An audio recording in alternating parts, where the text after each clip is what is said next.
Dia bermalam dengan abah saya di kati hospital. Dia berucapkan kepada saya dengan ungkapan yang terakhir. Katanya pada pukul 12 tengah malam, "Abang, abah nak tidur dah." Selama ni dia tak pernah sebut kalau dia nak tidur, dia tak pernah minta. Tapi semalam, dia kata, "Abang, abah nak tidur dah abang." Saya tengok dia. Yang siangnya tak boleh bercakap. Tapi malamnya Allah bagi kekuatan untuk bercakap. Tuan-puan yang hadir sekalian, bila dia sebut dia nak tidur, saya kata kepada abah, "Abah, sebelum abah tidur, abah sebut apa yang abang sebut. Sebelum abah tidur, abah sebut apa yang abang sebut. Abah sebut Allah." Lalu jenazah abah yang ada di dalam kubur ini, kata abah, "Allah, ingat Allah." Abah sebut Allah. Abah sebut Allah. Saya kata, "Abah sebut la ilaha illallah." Abah sebut la ilaha illallah 3 kali abah ulang. Saya kata, "Abah, sebelum abah pejam mata, abah ikut abang sebut asyhadu an la ilaha illallah, asyhadu anna Muhammadar Rasulullah." Abah sebut asyhadu an la ilaha illallah wa asyhadu anna Muhammadar Rasulullah. Abah sebut sama-sama dengan saya.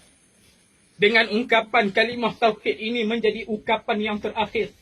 Syahadah yang disaksikan oleh saya sendiri. Yang mana di siangnya dia tak mampu untuk bercakap dan berkata-kata. Tetapi kalimah yang terakhir malam, Allah Subhanahu wa ta'ala mempermudahkan kalimah tauhid yang menjadi pemisah kalam yang terakhir antara saya dan dia. Allah Subhanahu wa ta'ala telah uji abah. 3 tahun menderita sakit. Hari ini Allah Subhanahu wa ta'ala rehatkan abah di lubang yang sempit ini. Jenazah abah telah ketahui. Ketika mana dia hidup, dia tidak menyusahkan orang lain. Ketika mana dia hidup, dia telah berusaha sedaya upaya untuk tidak menyusah orang lain. Hari ini Allah Subhanahu wa ta'ala memuliakan kematiannya. Yang mana disebut-sebut untuk mati pada hari Jumaat. Ketahuilah tuan-puan yang hidup, talqin yang dibaca bukan untuk si mati. Tidak memberi manfaat kepada si mati walau 1% pun. Tetapi talqin yang dibaca ini kepada kita yang hidup, yang akan meninggalkan dunia. Hari ini kita hantar jenazah abah di sini. Hari ini kita kuburkan abah di sini. Satu hari nanti, jenazah kita akan diiring oleh anak kita. Sayang macam mana pun kita kepada mak dan ayah kita, kepada anak-anak kita, tak ada siapa pun yang akan bermalam di sini pada malam ini. Kita akan tinggal berseorangan di dalam ini. Ketahuilah tuan-puan sekalian, dia telah mengetahui di mana tempatnya pada hari ini. Ketika Hasan Al-Basri berhadapan dengan satu orang wanita, yang mana wanita itu sedang menangis, yang mana kematian suaminya. Bila dia menangis, kata Hasan Al-Basri, "Wahai wanita, kenapa kamu menangis?" Wanita tadi berkata, "Wahai Hasan Al-Basri, mana mungkin aku tidak menangis, yang berada di barzakh sana adalah suami aku." Lalu kata Hasan Al-Basri, "Wahai wanita, jangan kamu sedih.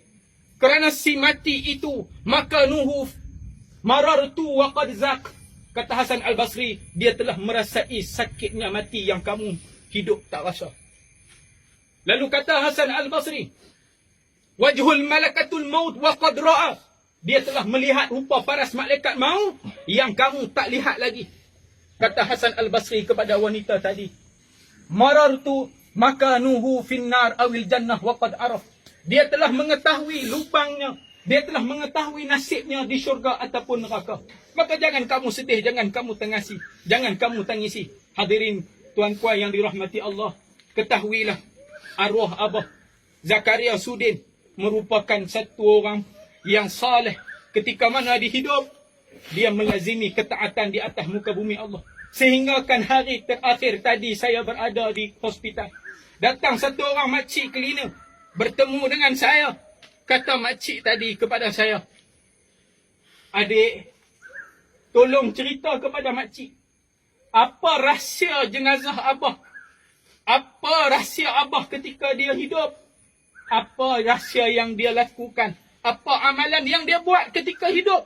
Sehingga Allah muliakan dia mati pada pagi Jumaat ini." Semalam tuan-puan saya bisik kepada abah. Saya jaga dia daripada pukul 9 malam sampai pukul 4 pagi. Saya kata kepada abah, malam ni malam Jumaat abah. Abah dengar abang baca Quran ni abah. Abah hangguk. Abah dengar abang baca abah. Abah hangguk. Dia dengar saya baca Quran. Sehingga Lama kelamaan dia ungkapkan kepada saya, Abah nak tidur. Barulah saya ajarkan kepada Abah mengucap. Para hadirin sekalian, ketika mana arwah Abah Zakaria bin Maryam ini hidup, disaksikan oleh anak-anaknya, tidak ada sehari pun dia meninggalkan solat walaupun dalam keadaan uzur. Yang mana ketika dia uzur berusaha untuk dia solat, dia sujud di atas kursi nak letak mukanya pada sejadah, tak mampu. Allah Subhanahu wa taala uji Abah dengan kesihatan. Yang dia tidak menyusahkan anak-anaknya, saya yakin anak-anak tak pernah rasa susah dengan kehidupannya. Bahkan ketika mana dia hidup, dia simpan duit untuk dia mati. Katanya kepada anak-anak, ni panggu Abah untuk Abah mati. Begitu sekali dia tak mau menyusahkan anaknya. Ternyata dia mati tidak meninggalkan harta yang mewah. Ternyata dia mati tidak meninggalkan kereta duit yang mewah. Dia mati hanya berbekalkan RM1,500. Yang duit itu hanya untuk dikebumikan. Pesan kepada anak, ni duit mati Abah. Duit ni bila Abah mati, gunakan untuk kematian Abah. Hari ni tuan-puan sekalian, apa kita sibuk dengan dunia? Rumah yang kita ada, anak-anak yang kita ada, yang menipu kita sehingga mana kita berada di alam barzakh ini. Ketahuilah, apabila kita berada di alam barzakh ini, roh yang soleh berkata-kata kepada Allah. Ketahuilah kubur yang kita pijak ini, dia berkata-kata kepada jasad, kepada roh yang berada di dalamnya. Roh orang mukmin, apabila hari ini hari kematian, diusung masuk ke alam ini, masuk ke alam barzakh, roh akan berkata-kata kepada jenazah itu, ana baitut turab, selamat datang, ahlan wa sahlan, selamat datang roh yang soleh. Aku ni rumah tanah, kata roh.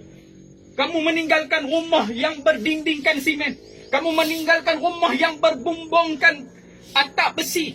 Hari ini kamu duduk di dalam tanah yang ketika hidup kamu tak mampu nak sujud di atas muka bumi tanah. Yang ketika hidup kamu lari daripada tanah. Tapi hari ini, inilah rumah kamu. Roh berkata-kata, ana baitut turab, selamat datang roh yang soleh.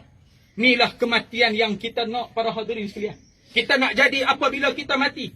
Mati kita menghidupkan ramai orang, bukan mati kita melegakan ramai orang. Para hadirin tuan-puan yang dimuliakan oleh Allah, roh berkata-kata, kubur akan berkata-kata kepada roh yang soleh, ana baitul wahdah, aku ni rumah perpisahan. Selamat datang, mai duduk di sini, ni rumah hang berpisah dengan anak bini hang. Hang duduk di sini, anak bini hang tak datang teman hang. Ana baitud dud, kata kubur dalam hadis Nabi SAW.